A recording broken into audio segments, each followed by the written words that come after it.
Welcome back, everyone. New look, standing desk. I'm standing now. I can move around, left, right. Can move my arms. Feels a little bit more freeing. I can do this. I don't know why I would want to do that, but I can do that, So for today's video, I actually want to explore how Tesla approaches basically everything in a very double-edged manner. And for those that haven't heard that expression before, it's essentially synonymous to a double-edged sword. So a sword that has two sides. And really the thought process is, even though one side of the sword could do a lot of damage to the opponent, the other side could do a lot of damage to you. So there's wins and losses to how you approach certain things. And so while I was working at Tesla, that's one theme that kept coming up to me, is that Tesla's approach is very double-edged sword-like.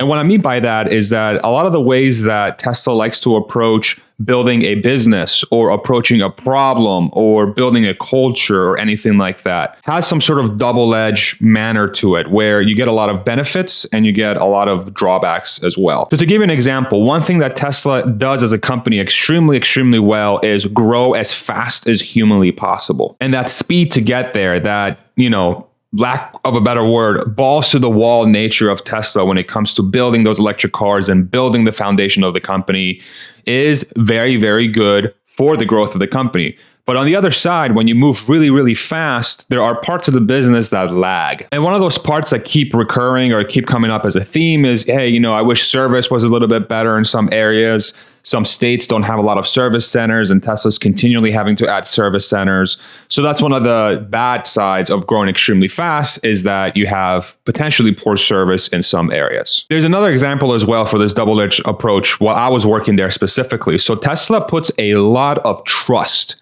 a tremendous amount of trust in their employees to always do the right thing, working on the right projects, working with the right people, saying something if you see something that shouldn't be happening, holding leaders accountable, holding your team accountable, making sure you do everything for the betterment of the company and its mission, right? There's a lot of trust in people. And so there isn't this structure where you have management constantly checking up on you, making sure you're doing the right thing, that you're working on the right thing. There's a lot of freedom that's given to all the staff, really, to really work on the things that they feel is the best for the company, obviously within reason, right? If I'm a person that's in supply chain and I'm just going to the factory every day to try and work on the car stuff, no, that doesn't make any sense. I shouldn't be doing that. There are teams specifically for that. But within the scope of supply chain where I worked, the company gave me a lot of freedom and trust to work with my teammates and those teams around me to get stuff done that needed to get done for supply chain. But one of the downsides of that approach is that you'll have people that are put in those positions of trust and those positions of having a lot of freedom in the company. And statistics will say that a specific percentage of that population is going to do something that's not good for that mission, or is not good for that culture or for the company. So in the case of Tesla, when it was a 10,000 person company, 1% of the staff acts incorrectly against the mission or whatever. 1% of 10,000 is 100. And so in a company of 10,000 people, you would have 100 people running around, doing things that aren't good for the company, breaking things when they should be fixing things, not being great teammates, so on and so forth. And so as a company gets larger and larger and larger, that double-edged approach to how the company runs, which is giving a lot of trust and freedom to employees, that number goes up. And so if you extrapolate that out to a staff that's now 100,000 people, 1% of 100,000 is 1,000 people. So you'll have 1,000 people running around at the company not doing the right stuff. And if you take 1% of 1,000 people that aren't doing the right thing, that 1% theoretically could be just doing horrific things at the company, right? Stealing information, sharing information with people they shouldn't.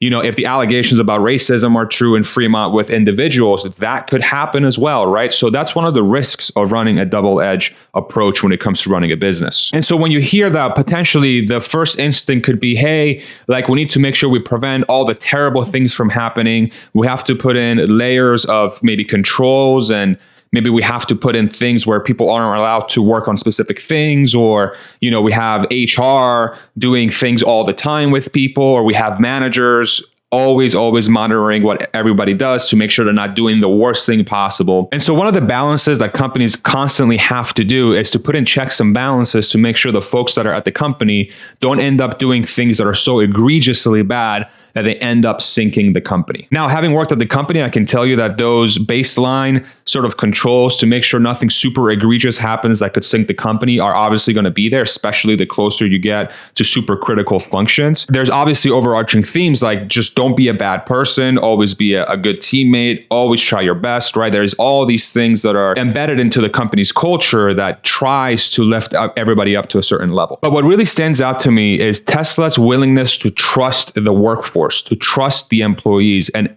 ultimately, that's what has given it the ability to innovate as quickly as it has. And the reason why is when you empower so many talented people, when you empower so many people and you say, hey, I trust you to do the right thing. I trust you to get after exactly what you need to get after.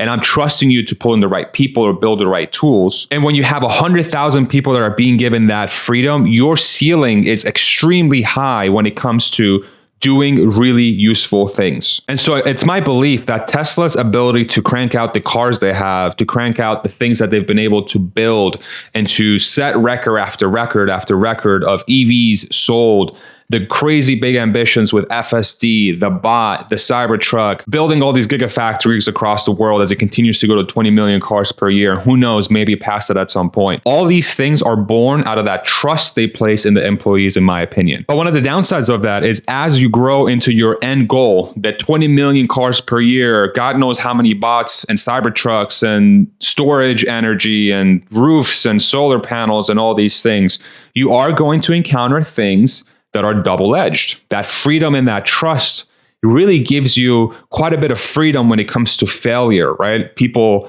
doing the wrong thing, but not on purpose, right? By accident. And also you create an environment where one or two people could do some things that are very, very bad. But the fact that Tesla has been able to grow to this size with the products that they have and the talent that they're able to pull in every single day is proof that Tesla is executing against this goal correctly. But the last thing we should expect from Tesla as they grow to that size is perfection. You cannot have perfection if you want to grow as quickly as Tesla is growing. And if you want to change the world the way Tesla wants to change it, you just cannot have perfection. It's impossible. But fortunately for Tesla, from what I've seen, they figured out that code. They cracked that code of trust.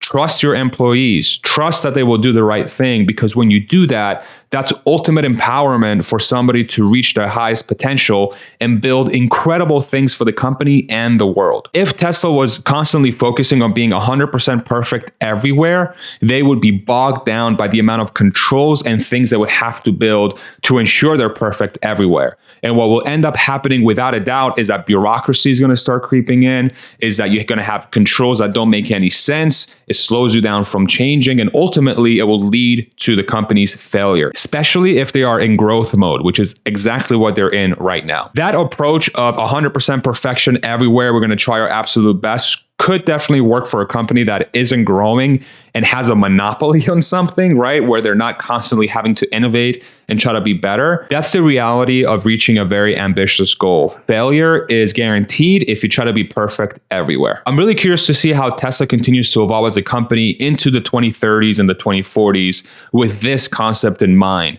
That knowing that they have to grow as fast as they possibly can, where are they going to be comfortable, and how much trust are they willing to place on the employees? I like to think that Tesla's approach to trust and freedom is ultimately its biggest strength as a company. And if they continue to do that when they have 200,000 employees, 300,000 employees, 500,000 employees, if Tesla is able to take that many people and place complete trust in those folks, I think the societal impacts from that are vast. They will prove that ultimately the best way to get stuff done is to trust people. And these are lessons that can be applied to government. These are lessons that can be applied to building a country, to running a company. There's so many different implications when it comes to that trust. And what's even more interesting is that Tesla doesn't even approach that from a worker perspective. The whole full self-driving beta program, that's trust in the customer to do the right thing. Here's a game-changing technology. We're going to give it to 60,000 people.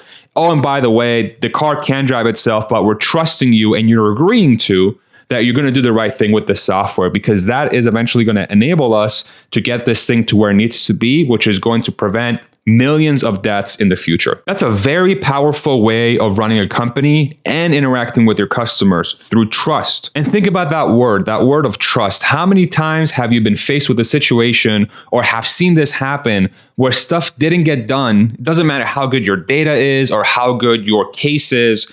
It didn't get done because the parties didn't trust each other. Everything starts with trust. Everything in the world starts with trust. And that ultimately is going to be Tesla's biggest strength into its growth to be the company it's going to become in the next 10, 20, 30 years. As long as Tesla is able to build that trust with its employees and build that trust with its customers, truly the sky is the limit, because that trust in the employees will enable them to build incredible things that aren't built anywhere else.